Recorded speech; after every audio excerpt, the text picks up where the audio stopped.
Anthony Albanese has been in Europe and Ukraine in recent days. The Prime Minister has arrived back in Australia. He's going to be touring flood-affected areas of Sydney tomorrow.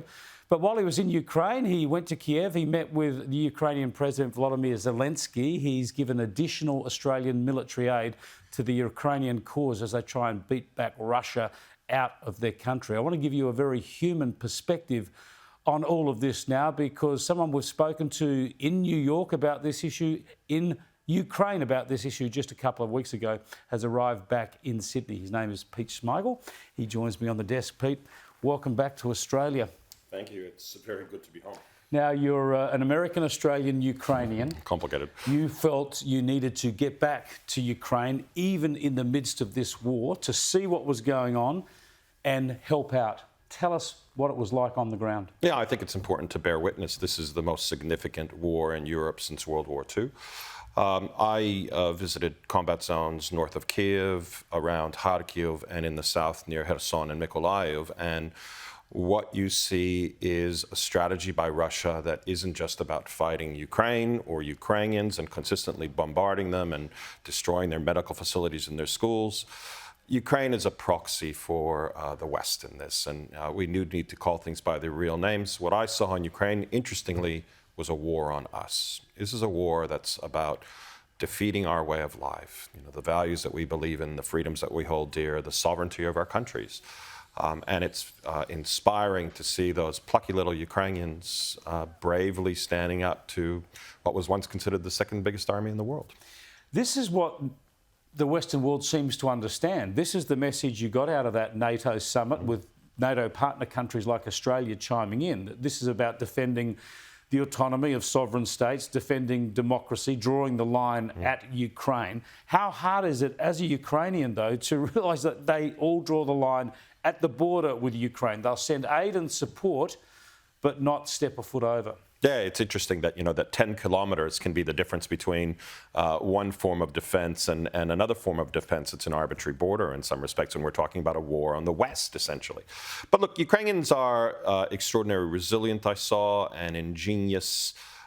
They realize that there won't be boots on the ground. They realize they have to fight this fight. All they ask for is kind of the sufficient weaponry to fight that fight on fair terms. To give you an example, they're outgunned in artillery pieces by about 5 to 1. During the recent fighting in the east, the Russians have been applying about 60,000 shells per day to take those two towns that they've recently taken in the east, which are the size of Bendigo and Ballarat. It took them 3 months to do it. They probably fired more than 1 million shells. To give you a sense of perspective, the United States Army produces and uses about 150,000 shells a year. So all the Ukrainians are basically asking for is saying, look, just give us a fair amount so that we can do this hard work. We realize that we're your proxies in some ways in this fight. We accept that. Just let us fight with two hands rather than one hand tied behind our back. Tell us your perspective of the people in Ukraine. Obviously, in those war-torn areas you went to, no one's staying unless they're fighting. People are having to get out. Other cities in the east and around the capital, people are going about their lives in a somewhat normal manner. It must be quite surreal. Yeah, they... there's big signs all around Kyiv, blue and gold signs that say bravery and resilience have two colors, blue and gold. And it's a kind of an interesting kind of way to describe it. And as you get around the country, you meet people of extraordinary character.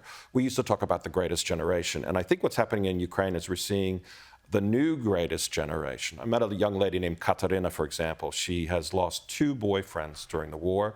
She does what we do. She's a journalist and a communicator, got herself trained as a combat medic, and is now full-time at the front, where every day she takes soldiers who are injured away from the front back to hospitals.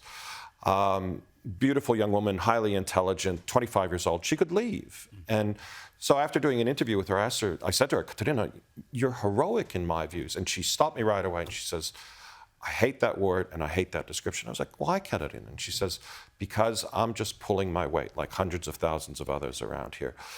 It's actually kind of novel and interesting to hear that from a 25-year-old person nowadays. These are the things that you and I heard from our grandfathers about World War II. And that's why I think Ukraine merits the world's attention, is because they are, in fact, re-establishing some of those values that we all were raised to adore. Thanks so much for sharing that with us, Pete. I admire the work you've done going there, and thanks for sharing it with us. Pleasure. Pete Shmigel there, who has family and connections to Ukraine. He couldn't just stand back and watch. He needed to go and help, and as he says, bear witness. Just shocking things still occurring there, courtesy of Vladimir Putin's Russia.